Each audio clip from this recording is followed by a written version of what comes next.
रान साहब ये बताएं कि 7 सालों में 7% गुर्बत में इजाफा, वफाक के पास गुंजाइश ना इख्तियार, जबकि सूबे माली तौर पर हम देख रहे हैं बहुत खुद मुख्तार हैं जिनकी अपनी प्रायोरिटीज़ हैं। इस बड़े इशू को किस तरह एड्रेस करेगा फेडरल फिर? बिस्मिल्लाह रहमान रहीम। बहुत शुक्रिया। देखें, गुर्बत के अंदर ऑब्वियसली आपको लोगों के अपलिफ्ट के लिए काम करना है, लेकिन जो मेजर इशू है वो ये है कि आप एक बूम बस्ट के साइकिल में होते हैं। और इकोनॉमी की मैं बात कर रहा हूँ कि आपकी जो ग्रोथ रेट है वो 5-6% पे जाती है, और उसके अंदर आपका एक करंट अकाउंट डेफिसिट जो कि 18-19-20 बिलियन डॉलर का होता है। और फिर आपकी ग्रोथ रेट कोलैप्स हो जाती है, आपका रुपया डीवैल्यू हो जाता है। और एक आप फिर 2-3 साल 4 साल आपके ज़ाया हो जाते हैं, और आप फिर स्टेबलाइज करने की कोशिश करते हैं। तो ये जो सर्कल है उसकी वजह से गुर्बत में आपके जो है ये गुर्बत का चैलेंज है, और आप इसको काबू नहीं कर पाए। आपको एक सस्टेनेबल ग्रोथ मैप पे जाना पड़ेगा। एक सस्टेनेबल ग्रोथ का ये मतलब है कि आप मुसलसल 6-7-8% पे ग्रो करेंगे, तो तब आप गुर्बत को जो है वो काबू कर पाएंगे। उसके लिए देखें, जो सूबों का मैं समझता हूँ कि जो जो कॉमर्स है, जो इंडस्ट्री है, आपको अपनी एक एक्सपोर्ट लेड ग्रोथ करनी पड़ेगी। और उस एक्सपोर्ट लेड ग्रोथ को फैसिलिटेट करने के लिए ऑब्वियसली मैं समझता हूँ कि इस वक्त जो स्ट्रक्चर है उसमें जो सबसे बड़ी कमी है वो ये है कि सूबों की कोई ओनरशिप नहीं है। वफाक, जिस तरह आपने पॉइंट आउट किया, वफाक के पास वसाइल नहीं है। अगर हमने टैक्स रेट जो है हमें बढ़ाने पड़े, वो इस लेवल पे हैं कि अनकम्पेटिटिव हैं। बिजली के रेट अगर अनकम्पेटिटिव हैं, गैस के रेट अनकम्पेटिटिव हैं, तो वफाक एक आईएमएफ के प्रोग्राम में रहता हुआ भरपूर कोशिश कर रहा है कि वहाँ उनको फैसिलिटेट किया जाए।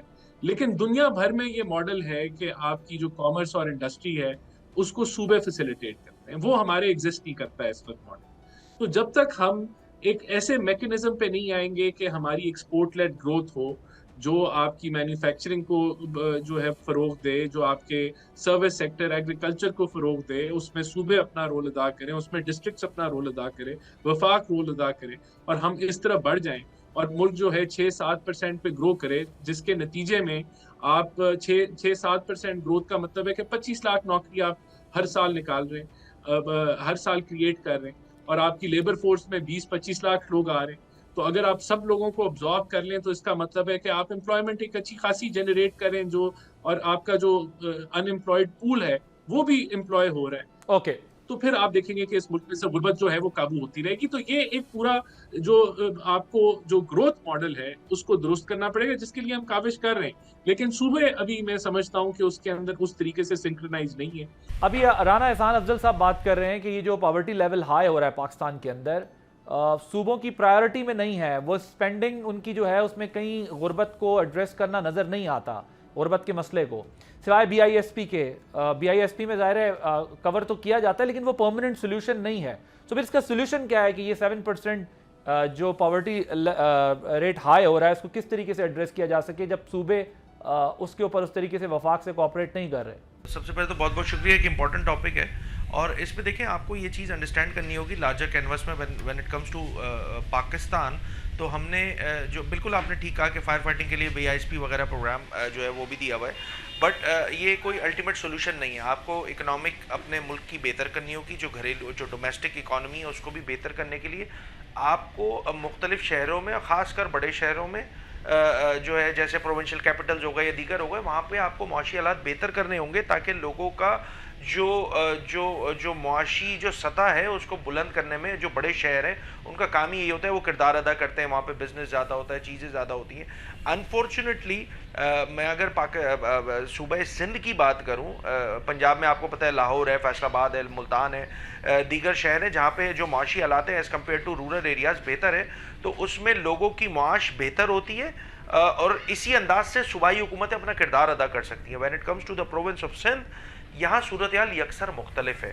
यहाँ पर मुझे ऐसा लगता है कि बाई डिज़ाइन जो है लोगों को भिखारी बनाया हुआ है, ताकि उनका शायद अपना जो सियासी मकासद है उसकी तकमील में उनको आसानी रहे। कराची शहर की मिसाल सबको पता है, इकनॉमिक इंटेलिजेंस सर्वे का जो सर्वे था यूनिट का, उसमें तीसरा बदतरीन रहने वाला शहर हो गया है। तो यहाँ पे जो लोगों की मुआशी हालात हैं यहाँ पे जो उनकी कैपेसिटी है उसको बेहतर करने में, उसको अपलिफ्ट करने में सूबाई हुकूमत का कोई किरदार नज़र नहीं आता, क्योंकि यहाँ पर तो लोगों को ना पीने का पानी साफ़ मैसर है, ना सीवरेज का निज़ाम मैसर है, ना इंफ्रास्ट्रक्चर है, ना सेहत है, ना तालीम है, सब कुछ तो बर्बाद है इस शहर में।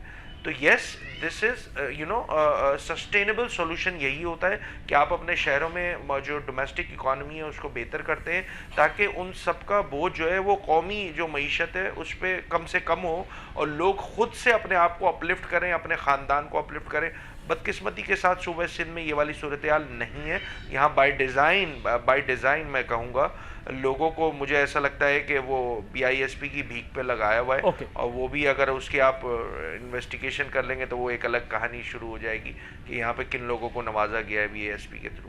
बहर क्या ठीक। साजिद साहिबा, ये जो पॉवर्टी लेवल हाई हो रहा है, इसकी रिस्पॉन्सिबिलिटी आपके ख्याल में सूबाई हुकूमतों की है या ये वफाक की पॉलिसीज़ की वजह से ऐसा हो रहा है? और जो राना साहब भी बात करें कि सूबे उस तरीके से सिंक्रोनाइज नहीं है, बहुत उन्होंने बड़ी डिसेंट टर्म यूज़ किया है। बेसिकली वो इन अदर वर्ड्स ये कहना चाह रहे हैं कि सूबे उसमें कॉपरेट नहीं कर रहे, ताउन नहीं कर रहे कि इस मसले से निकला जाए। हालांकि वो एम्पावर्ड हैं सूबे, 18 अमेंडमेंट के बाद उनके पास वसाइल हैं। और अली साहब भी जो बात कर रहे हैं वो कहते हैं कि जी हम डिपेंडेंट कर रहे हैं लोगों को, भिखारी बना रहे हैं पैसे दे के, बजाय इसके कि कोई कंस्ट्रक्टिव चीज़ करें। और provincial capital can play a vital role in this process. Go ahead. Thank you very much. एक तो मुझे बहुत अफसोस होता है जब लोग कहते हैं कि जी कराची तबाह है, बर्बाद है। कराची में जितना पॉपुलेशन इन्फ्लक्स है पूरे पाकिस्तान से, इट्स नॉट ओनली के देही सिंध से लोग उठ के कराची में आबाद हैं, कराची में पूरे पाकिस्तान से लोग आबाद हैं। अगर अली खुर्शीदी साहब ये कहते हैं तो मुझे बहुत अफसोस के साथ मैं कराची को पाकिस्तान में एक माँ की तरह देखती हूँ, जिसकी आगोश में पूरे पाकिस्तान के लोग समाये हुए हैं।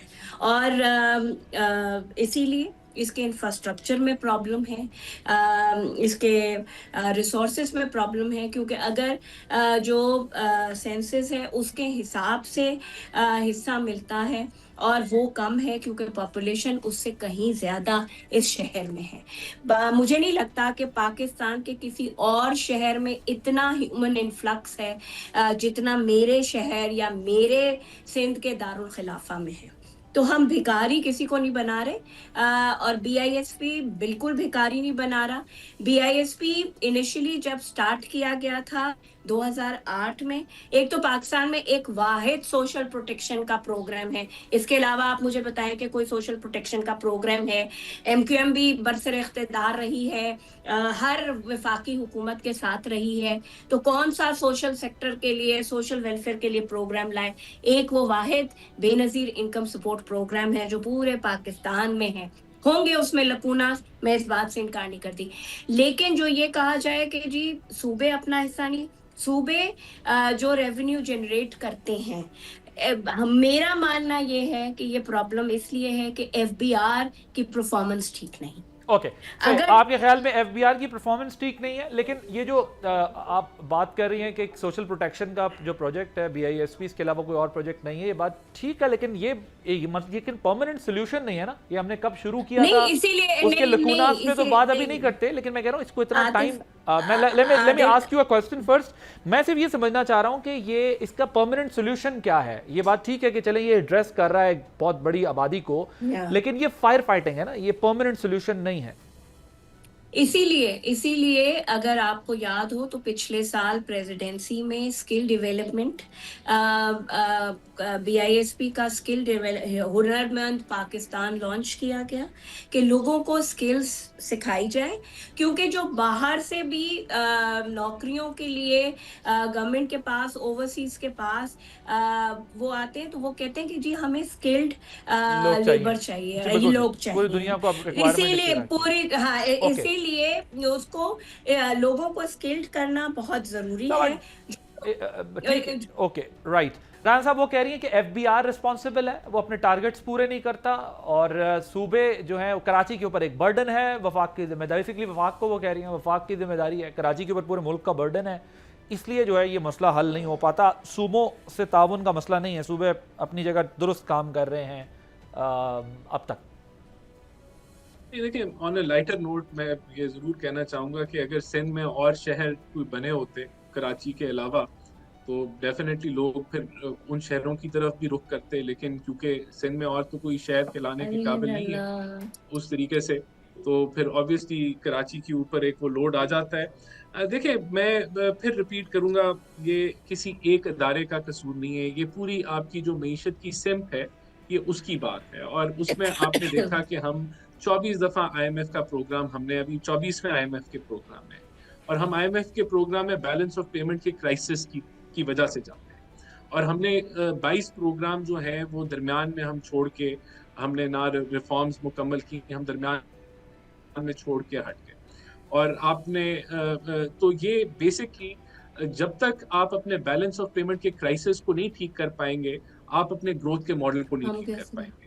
उसके लिए आपको एक्सपोर्ट्स के ऊपर काम करना है। इस पे तो आप सूबों को ये गौर करना चाहिए ना, चाहे पंजाब, सिंध, बलूचिस्तान, केपी हो। केपी में भी कोई आपको पेशावर के अलावा शहर या एबटाबाद के अलावा नहीं मिलता जहां आप ये कह सके कि हाँ यार ये डेवलप है, या यहाँ पर आपको एबटाबाद का भी अब हाल ही हो गया।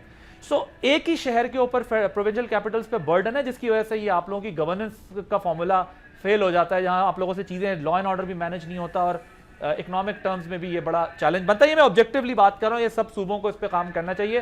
That I agree with Rana sahab कि ये एक शहर पे नहीं होना चाहिए। इन पे भी साउथ पंजाब अगर ये डेवलप करते तो लाहौर पे बर्डन ना होता। अब चलें जरा अगले इशू की तरफ जाते हैं। अली खुर्शीदी साहब, I start with you this segment. ये जो सिंध की तकसीम के खिलाफ एक करारदाद की MQM ने मुखालफत की है और उसे वफाक पर हमला करार दिया है, क्यों, वजह? मैं इसको बड़ा क्विकली आपको बताऊंगा। आईने पाकिस्तान में 239(4) वो आईने पाकिस्तान जिसका क्रेडिट जो है वो पाकिस्तान पीपल्स पार्टी लेती है कि शहीद जुल्फ़िकार अली भुट्टो साहब का दिया हुआ आइन था, और फिर तमाम चीज़ें हैं। उस आइन में बड़ा क्लियरली लिखा हुआ है सूबे बनाने का मैकेनिज़्म, ठीक है। अब वो सूबे बनाने का मैकेनिज़्म आईने पाकिस्तान में पूरे पाकिस्तान की जो जोग्राफिक हदूद है उसके लिए है। उस हदूद में पंजाब भी आता है, KP भी आता है, बलूचिस्तान भी आता है, और सूबा सिंध भी आता है, ठीक है। ये बड़ी मैं जनरल बात कर रहा हूँ, कोई गैर आइनी और गैर जमहूरी बात नहीं कर रहा। अब उस डिमांड में, वो डिमांड जो कि आईने पाकिस्तान में बताई गई है कि किस तरह आप करेंगे, उसको अगर कोई सेकंड कर रहा है तो इसमें किसी को प्रॉब्लम क्या हो रही है? यही पाकिस्तान पीपल्स पार्टी है जो पंजाब में जो है वो सूबों की हिमायत करती है, KP में नून लीग कर रही है, दीगर जमातें करती हैं, करारदादें पास हुई हुई हैं, ठीक है। When it comes to province of Sindh, यहाँ कौन सी प्रॉब्लम हो जाती है? अच्छा, मैं इस बहस में नहीं जा रहा कि कैसे होगा, क्यों होगा, कितना होगा, 2/3 अक्सरियत MQM के पास है या नहीं है। What I am trying to say is कि क्या सूबे बनाना गैर आइनी अमल है? तो जवाब आएगा नहीं, आप बना सकते हैं। उसका प्रोसीजर क्या है उस पर हमें पता है, ये प्रोसीजर लिखा हुआ आईने पाकिस्तान में, और ये प्रोसीजर बहुत सारी अमेंडमेंट हो जाती है ना, 26वीं हो गई, 27वीं हो गई, तो बहुत सारी चीज़ें जो है वो ओवरनाइट जो है इस पाकिस्तान की सियासत में चेंज हो जाती हैं। तो अब 28वीं में होनी चाहिए, कोई वईद नहीं है कि ये मैं तो एक ऐसी हाइपोथेटिकल बात कर रहा हूँ। मैं ख्वाहिश को खबर नहीं बनाने की बात कर रहा, मैं तो ये कह रहा हूँ कि पाकिस्तान में जो मुरवजा निज़ाम है उसमें तो बहुत सारी चीज़ें ओवरनाइट हो जाती हैं। तो ये कहना कि सिंध में सूबे नहीं बन सकते, ये खुद ये स्टेटमेंट देना गैर आईनी काम है। जो रेजोल्यूशन मुराद अली शाह ने पेश की थी सूबा सिंध की असेंबली में, वो उसका बुनियादी नुक्ता ये था कि जी सिंध में किसी किस्म की डिवीज़न को जो है ना हम बड़ा कंडेम करते हैं और ये और वो। अच्छा, कह रहा कौन है? आप ये देखें, वो कह रहे हैं, वो हुकूमत कह रही है, वो हुकूमत कह रही है जो खुद सिंध तोड़ चुकी है। ये जो पीपल्स पार्टी की हुकूमत है, ये तो इंतजामी तौर पे सिंध तो अरसे दराज से तोड़ते हुए आई है। इनके मुंह से ये वाली बात अच्छी नहीं लगती। इन्होंने कराची शहर में बहुत सारे अजला तोड़े ना, इंतजामी तौर पे तोड़े, फिर हैदराबाद, फिर शहीद बेनज़ीराबाद, मैं तो ये the list goes on and on. तो इनके मुंह से ये वाली बात अच्छी नहीं लगती है। ये खुद सिंध को तोड़ने वाले लोग हैं, इंतजामी तौर पे ये सिंध को तोड़ चुके हैं। मैंने आपको मिसाल, मैंने असेंबली के फ्लोर पे भी मिसाल दे दी थी। तो इनके मुंह से अच्छी नहीं लगती बात, और अगर इसे जैसा इन्होंने तोड़ा हुआ है सिंध को, उसे तोड़ना नहीं कहते, तो वही तोड़ने की बात जो है वो मुत्तहदा कौमी मूवमेंट पाकिस्तान भी पॉइंट टेकन। सब्सक्राइब करें और बेल दबाएं ताकि कोई खबर रह न जाए।